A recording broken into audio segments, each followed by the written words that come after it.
alongside Secretary Kristi Noem, Governor Ron DeSantis, Congressman Byron Donalds, and other state and local leaders. We hope to see many of you there.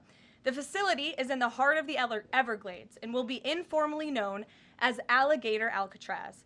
There is only one road leading in, and the only way out is a one-way flight. It is isolated and surrounded by dangerous wildlife and unforgiving terrain. The facility will have up to 5,000 beds to house, process, and deport criminal illegal aliens. This is an efficient and low-cost way to help carry out the largest mass deportation campaign in American history. We are truly coming off a historic week of President Trump racking up win after win on behalf of the American people. President Trump restored peace through strength and acted decisively as commander-in-chief to obliterate the immediate threat of the Iranian regime's nuclear capabilities, and then brokered a ceasefire between Israel and Iran, which continues to hold. Then, the president traveled to the Netherlands and achieved a monumental win for the United States and the NATO alliance by getting our allies to dedicate 5% of their GDPs to military spending. As a result of President Trump unleashing American energy dominance, summer gas prices are at the lowest they have been in 4 years, heading into the July 4th week. And with the incoming Trump economic boom, the stock market continues to roar back, with the S&P 500 and the NASDAQ both hitting record highs. And on this point of an economic boom, I bring to you original correspondence from the President of the United States to our Fed Chair, Jerome Powell. As the President has consistently stated, the American economy is booming. And there were so many economic analysts who said that this president's policies would drive our economy down, when in fact we have seen the opposite. We've seen a massive deregulation campaign take place. We've seen inflation completely diminished from where it was under the reckless spending and the bad policies of the previous incompetent administration. I would remind the Fed chair, and I would remind the entire world, that this is a president who was a businessman first, and he knows what he is doing. He has a proven economic formula that worked in his first term as president, and it is working again. The one problem that remains is high interest rates for the American people. The American people want to borrow money cheaply, and they should be able to do that. But unfortunately, we have interest rates that are still too high. So the president sent this note to the Fed chair today. And if you look at this chart, this is a chart of all of the interest rates of many countries throughout the world. At the top is Switzerland. They're only paying a quarter for interest rates. Cambodia, Japan, Denmark, Thailand, Botswana, Barbados, Taiwan, Bulgaria, Cuba, Sweden, Morocco, Cabo Verde, South Korea, Algeria, Canada, Albania, Libya, Malaysia, China, New Zealand, Trinidad and Tobago, Czechia, Bolivia, Australia, Costa Rica, the Bahamas, Kuwait, Papua New Guinea, Bosnia, United Kingdom, and the UAE are all paying lower interest rates than the United States of America, which has one of the hottest and strongest economies in the world. The president sent this note to the Fed chair. It says, "Jerome, you are as usual too late. You have cost the USA a fortune and continue to do so. You should lower the rate by a lot. Hundreds of billions of dollars are being lost, and there is no inflation." And the president is right. There is historically low inflation thanks to his policies. And we will continue to drive down the cost of living in this country for Americans. We will continue to deregulate. And it's also incredibly important that we pass this one big beautiful bill, which is the largest tax cuts in American history. And that's why the White House and the president himself have been in touch with lawmakers all weekend long to get this bill passed. And they are working very hard to do so. It remains a top priority for the president. And this bill has exposed the clear differences between Republicans and Democrats in 2025. The Democrats are doubling down on craziness and radical policies that are undermining the very fabric of our country. Just look at the Democrat nominee for New York City Mayor, Zohran Mamdani. He's a Democrat socialist, really a communist, who proudly calls to defund the police, peddles anti-Semitism, praises pro-Hamas groups, wants Israel abolished, and believes wealthy Americans should not exist. Those are his words, just as recent as this weekend. Meanwhile, under President Trump's leadership, Republicans are fighting tirelessly for everyday middle-class working Americans who re-elected this president, and we're carrying out a revolution of common sense, and all of that is packed into this one big beautiful bill. It delivers the largest middle and working class tax cuts, in U.S. history. It keeps America safe by funding the largest ever one-time investment in border security. It's enough to reverse the Biden border invasion. And every single Democrat is against that, against securing our border and deporting millions of criminal illegal aliens. The One Big Beautiful Bill also strengthens and protects Medicaid benefits, despite what Democrats are saying, for eligible American citizens who rely on it, like pregnant women, children, seniors, and people with disabilities, by eliminating waste, fraud, and abuse that threaten to destroy this program that was intended for the most vulnerable in our society. And every single Democrat in Congress is against rooting out that waste, fraud, and abuse and blocking the 1.4 million illegal aliens who are currently improperly receiving these benefits that should be going to American tax-paying citizens. The Democrats in Congress are more concerned with defending illegal aliens than they are hardworking Americans. And the Big Beautiful Bill also revitalizes our military and enhances our defense capabilities, protects our country from emerging new threats by funding a cutting-edge missile defense system called the Golden Dome. And as we all know, the One Big Beautiful Bill makes the Trump tax cuts permanent. The White House and the President are adamant that this bill is passed and that this bill makes its way to his desk. Republicans need to stay tough and unified during the home stretch, and we are counting on them to get the job done. So with that, we will take questions. John Fredericks is in our new media seat today. John, thanks for being here. We'll kick it to you. Thank you, Caroline. Let's get to the One Big Beautiful Bill first. It appears now you're going to get at least 50 votes in the Senate. There'll be some amendments. What is the President's confidence level in getting 218 votes in the House by the end of this week in order for him to sign it on Friday? Well, look, we are very well aware, the President is very well aware, that this bill needs to not only pass out of the Senate, but it needs to go back to the House, and we need the full weight of the Republican conference to get behind this bill, and we expect them to, and we are confident that they will. The President has been working hand in hand with Senate Majority Leader Thune and also our House Republican leader, or the Speaker of the House, Mike Johnson, both of whom will be at the White House today to meet with the President yet again. I believe they were here this morning, actually. I have one follow-up. Sure. You outlined Jerome Powell and the note that the President just sent to him. There are many who believe that Powell has been politicized in a lot of different ways. The President has not been shy about acting on things that he believes in.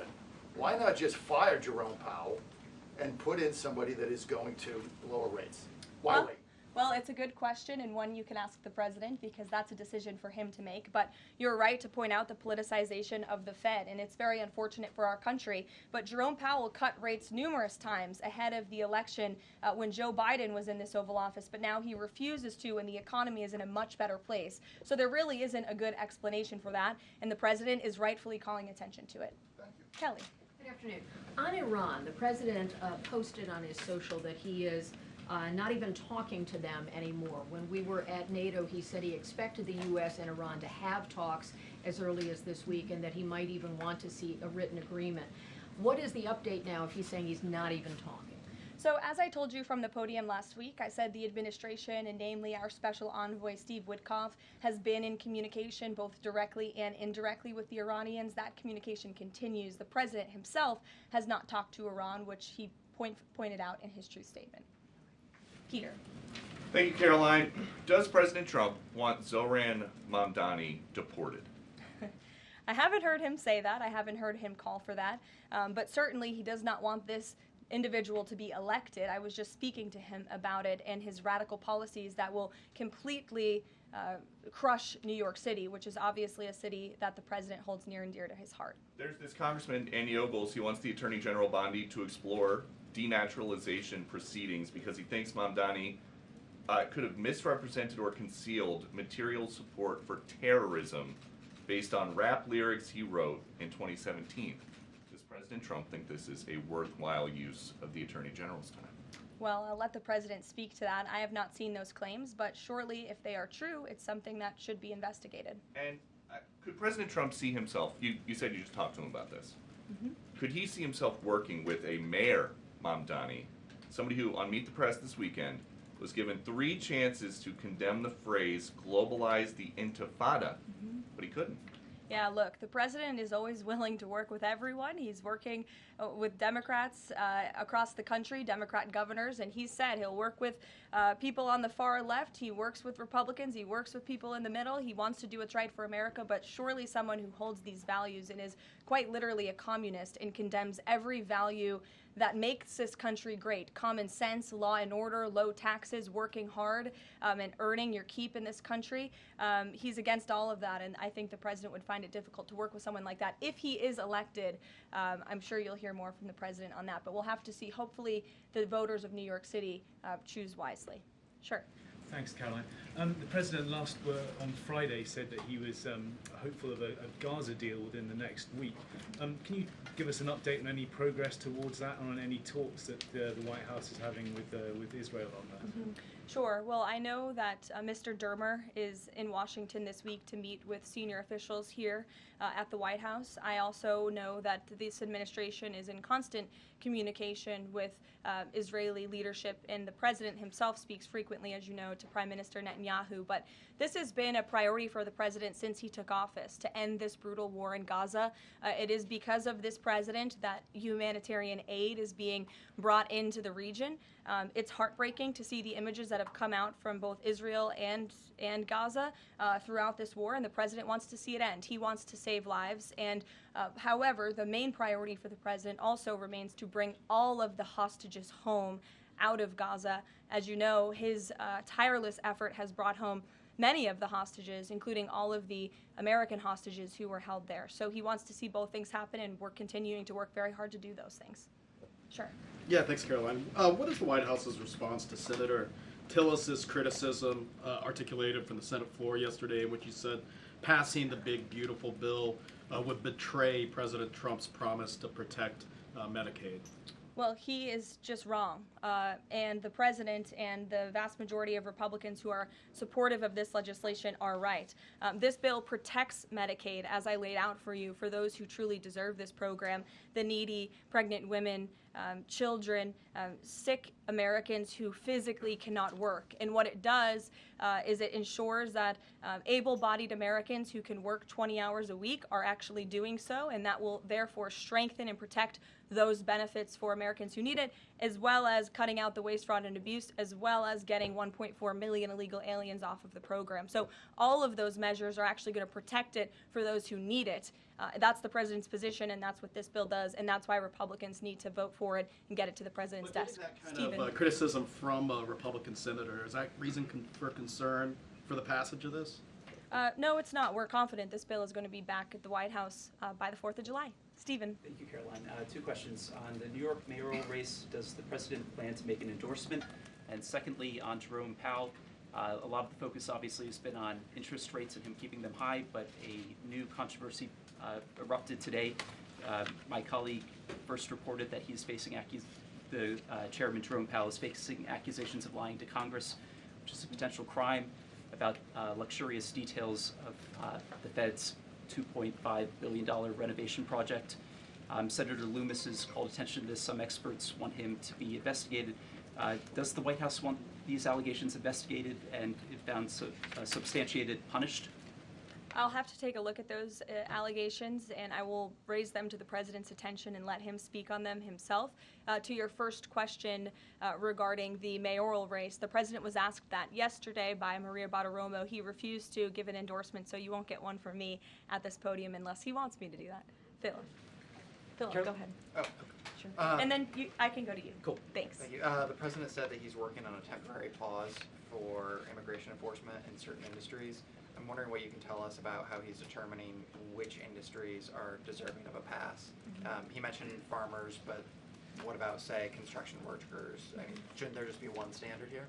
I don't have any more details to read out for you, but what I can tell you is that the White House is working closely every day with the Department of Agriculture as well as the Department of Homeland Security when it comes to workforce enforcement, worksite enforcement, and the president's focus and the focus of this administration is, of course, to remove public safety threats from the streets and to deport as many of the illegal criminals, especially the violent criminals that we know are still here because of the previous administration. So that's the main priority and the goal. And then the president has already made cuts to the office of the Director of National Intelligence, but now Senator Tom Cotton has put forward a bill that would cut the office by another 60%. What's the president's reaction to that legislation, and is this something that he would support, those additional cuts? I don't know if the president's even aware of that legislation, but I will get you a response if he is aware and if he wants to respond to it. Go ahead. Thanks, Caroline. You mentioned the dangerous wildlife at the Alligator Alcatraz. Is that a design feature? Why is the president going with this mega bill in such a precarious position in the Senate? And then also, can you talk about the CBO estimate that it would add about 11 million uninsured? Well, look, when you have illegal murderers and rapists and heinous criminals in a detention facility surrounded by alligators, yes, I do think that's a deterrent for them to try to escape. We do know that some of these illegal criminals have escaped from other detention facilities, like one in New Jersey, which I know was recently reported on. So, of course, we want to keep the American people safe, and we want to remove these public safety threats from our streets, and we want to effectively detain them as best as we can. As for why the president is going, I think his trip to this detention facility actually underscores the need to pass the One Big Beautiful Bill, because we need more detention facilities across the country. The last administration let in nearly 20 million illegal people from all over the world, and this administration is focused on arresting and detaining them. But in comparison to that 20 million illegal criminal population in our country, we only have 7,000 ICE agents in the interior who are doing this very important work. And so we obviously need more personnel, we need more resources, and that's why we need to pass the One Big Beautiful Bill. On the CBOs. Go ahead. Yes, in the pink. Oh, thank you, You're welcome. Can you please share some details of China trade deal? Has the U.S. agreed to ease some technology export restrictions? Sure. Well, the final language that was agreed upon in both Geneva and in London was signed just past week. We can get you that final text of the agreement. Go ahead. Thank you, Caroline. Eamon, and then behind you. Okay, thanks, Caroline. So on Jay Powell, has the president got a short list of who he wants to see as Jay Powell's successor, and is he going to name a successor as early as this summer? I won't get ahead of the president on any announcements on that. Does he like Scott Besson for the job? Again, I won't get ahead of the president. And on TikTok, if you could, real quick, he said Sure. yesterday he's got a buyer, but the question there is, does he have a seller?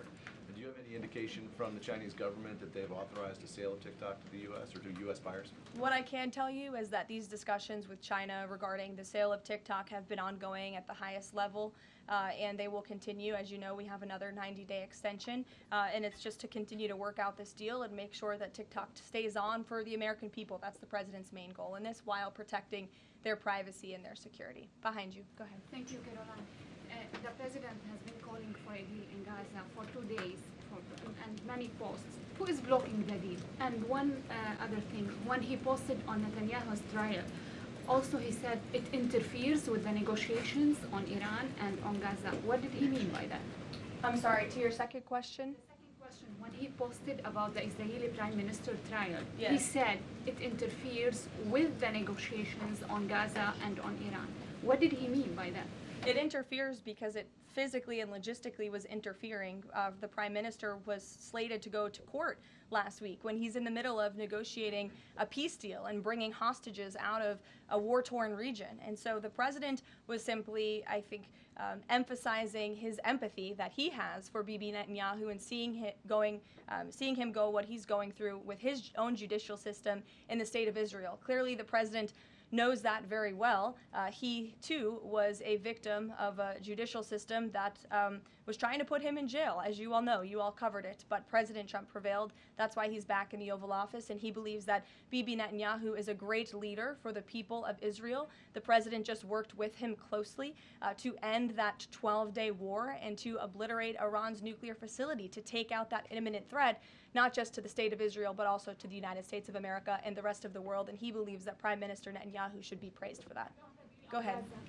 Ms. Caroline, on the mega bill and the amendment that would limit Medicaid expansion under the Affordable Care Act, does the president want that amendment to pass? The president wants this bill to pass. Meredith. Hey, thanks, Caroline.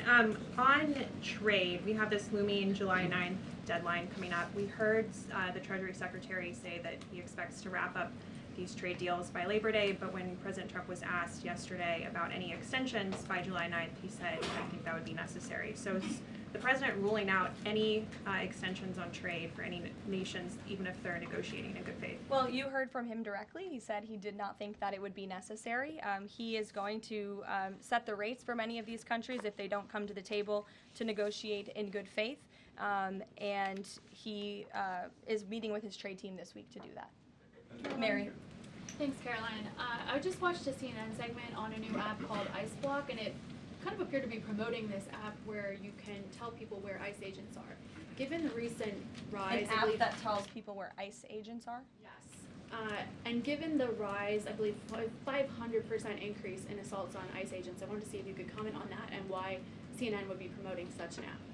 Well, it's a very good question. I'll have to go back and watch the clip myself, but surely it sounds like this would be an incitement of further violence against our ICE officers. As you know, as you stated, there's been a 500% increase in violence against ICE agents, law enforcement officers across the country who are just simply trying to do their jobs and remove public safety threats from our communities. And that's something we as Americans, including journalists at CNN who live in many of these cities where illegal aliens are hiding and were let in from the previous administration, should be very grateful for. So we haven't seen the clip. We'll take a look at it, but certainly it's unacceptable that a major network would promote such an app that is encouraging violence against law enforcement officers who are trying to keep our country safe. Caroline, Shelby. I just wanted to get a clarification on the Senator Rick Scott's amendment. It sounds like the president is agnostic about whether it's attached. Is that accurate? Look, I'm not going to get into the details of the discussions that are ongoing right now, but the president wants these senators to come to a conclusion, to get this bill back to the White House as soon as possible and make sure that it's a piece of legislation that can make its way back through the House as well. So obviously there's some ping-ponging between both sides of Capitol Hill right now, but that's why Senator Thune and Speaker Johnson are working with the president in lockstep every step of the way. In the back, News Nation, go ahead. Thanks, Caroline. The president did and then in front of you, yes. In front of Sure, I'll take both of you. The president did announce last week that the trade deal with India is closed and this could happen anytime soon. Are there any roadblocks as of now? Are there any updates on that? And how does the president see this about China's role or its influence in the Indo-Pacific region? Sure, yes. The president said that last week, and it remains true. I actually just spoke to our Secretary of Commerce about it. He was in the Oval Office with the president. They are finalizing these agreements, and you'll hear from the president and his team, his trade team, very soon when it comes to India. And on China? How do we counter China on that front? Yes, I mean, look, India remains a very strategic ally in the Asia-Pacific, and the president has a very good relationship with Prime Minister Modi, as you know, and he will continue to have that. Go ahead. Thank you, Caroline. On the reconciliation bill, Senator Tillis from the floor yesterday seemed to suggest President Trump was getting bad counsel on the effects of the bill. Is President Trump aware of the analyses, and there are several of these, that suggest if rural hospitals potentially close, if there are Medicaid patients in the millions that become ineligible for that?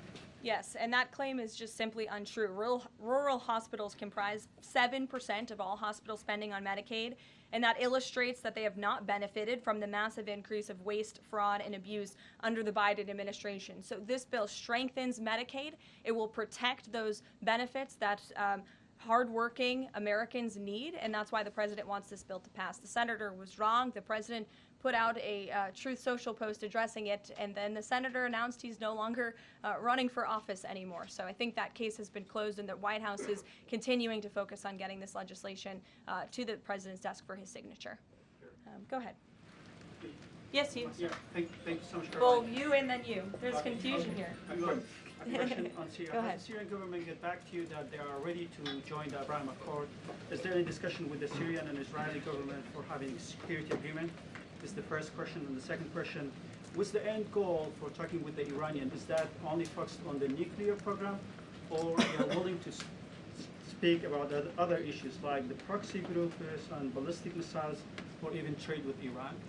So as for discussions between Syria and Israel, you'll have to reach out to those respective governments. I can't comment on that. But what I can tell you is that this afternoon, the president will be signing an executive order to terminate the United States sanctions program on Syria. And this is in an effort to promote and support the country's path to stability and peace. The order will remove sanctions on Syria while maintaining sanctions on the former President Assad, his associates, human rights abusers, drug traffickers, persons linked to chemical weapons activities, ISIS and their affiliates, and Iranian proxies. And this is, again, an action that the president promised and shocked the world with in Saudi Arabia, because he's committed to supporting a Syria that is stable, unified, and at peace with itself and its neighbors. The president met with Syria's new president when we were in the Middle East, as you know, and so this is another promise made and promise kept by this president to promote peace and stability in the region.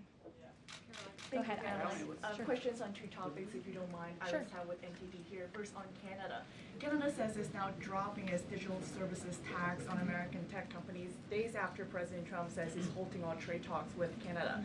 First, what's the president's reaction to this? Can you tell us more about his call with Prime Minister Carney over the weekend? How did he get Carney to drop it? And also, what's the impact on American tech companies given this latest progress, as the president says he has been fighting for American tech companies? It's very simple. Prime Minister Carney in Canada caved to President Trump in the United States of America. And President Trump knows how to negotiate, and he knows that he is governing the best country and the best economy in this world, on this planet. And every country on the planet needs to have good trade relationships with the United States. And it was a mistake for Canada to vow to implement that tax that would have hurt our tech companies here in the United States. The president made his position quite clear to the Prime Minister, and the Prime Minister called the president last night to let the president know that he would be dropping that tax, which is a big victory for our tech companies and our American workers here at home. And on Harvard, if you don't mind, the administration today formally accused Harvard of violating civil rights laws by not doing enough to fight anti-Semitism. We know that the president has talked to us before about Harvard potentially having a deal with the administration in the coming days. Do you have an updated timeline for that? How's the negotiations going? And is more pressure needed for Harvard to take fighting anti-Semitism seriously? Well, there was quite a direct letter that was sent to Harvard this morning, as you know. The negotiations are taking place behind closed doors, so I won't comment on that. But what I will share with all of you, for those who haven't seen it, is the context of this letter, because I think it's very important. And this comes from the Department of Health and Human Services, which concluded after a thorough investigation that Harvard University is in a violent violation of Title VI of the Civil Rights Act, which prohibits discrimination on the basis of race, color, and national origin. And if you read some of the content of the investigation and what they found, the majority of Jewish students reportedly experienced negative bias or discrimination on their campus, while a quarter of Jewish students at Harvard felt physically unsafe. Jewish and Israeli students were assaulted and spit on. They hid their kippahs for fear of being harassed and concealed their Jewish identity from classmates for fear of ostracization.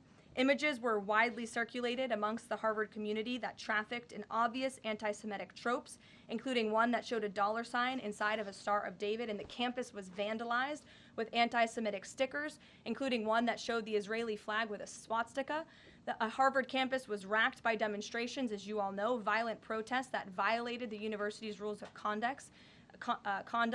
The demonstrations called for genocide and murder, denied Jewish and Israeli students access to campus spaces. These are all facts that Harvard cannot dispute, and that's why the administration has found them in violation of Title VI and has threatened to withhold their federal funding, because if you break federal law, you should not be receiving federal tax dollars. And so I rest my case on Harvard. Andrea. Yeah, so President Macron of France earlier today said that tariffs levied by powerful countries are often a form of blackmail, and criticized the sort of process that's underway. He didn't mention the United States specifically, but said that these tariffs are really hurting developing countries. So there's this big UN conference going on. What do you say to that? What is the president, was he aware of that comment, and did he have any response? I think the president and the White House would certainly reject that characterization by Prime Minister Macron.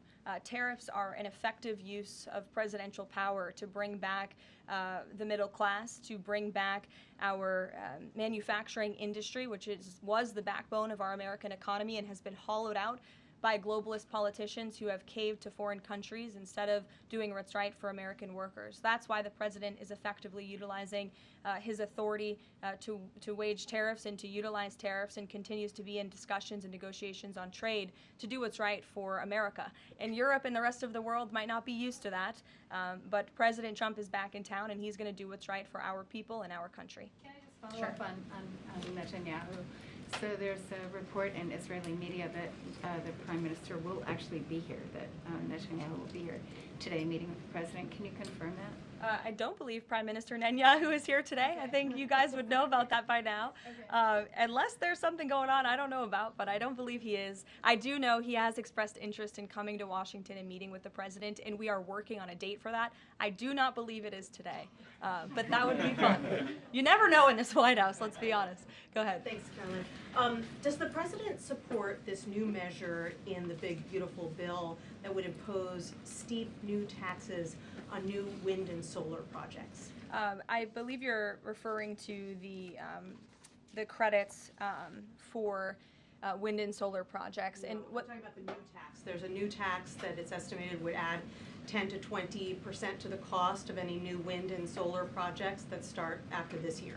Again, I don't want to comment on the specifics of provisions, but I'm sure the president will speak on that directly. Again, this is an ongoing process. The president continues to be very much engaged with the leadership in both the Senate and the House to get this bill back to his desk. Did the president ask for that provision? Because the National Building Trades Union is saying that it's the equivalent of terminating more than 1,000 Keystone XL pipeline projects. Is that something that would concern him? Well, the president spoke on this yesterday in his interview, and he said he understands that legislators want to protect jobs in their communities and in their districts. And so he understands why some of them are against this provision, but he also understands why people want the provision. So again, this is an ongoing deliberation and discussion, and the president is engaged in this very much. Go ahead. Thanks, Caroline. We've been hearing from White House officials for weeks that you're close on trade deals with a number of countries. Can we get any update on which countries will have deals by the 9th and when there may be any announcements? I'll let the president and the trade team speak on it. Can you respond to the CBO estimate that the Senate bill would increase the deficit by nearly $3.3 trillion? This is one of the most fiscally conservative pieces of legislation that has ever made its way through Capitol Hill. There's $2 trillion in mandatory savings in this bill, and not only that, the projected growth that this bill will bring to our economy. It will be an economic boom. The Council of Economic Advisors has an analysis that shows that the bill will generate $4.1 trillion in economic growth, and it will cut taxes, putting more money back into the American people's pockets. That's why this president wants this bill to pass, and I know he's busy working the phones and doing what he needs to do today to make it happen. So we'll see you all later. Thank you. We'll see you in Florida tomorrow. Thank you.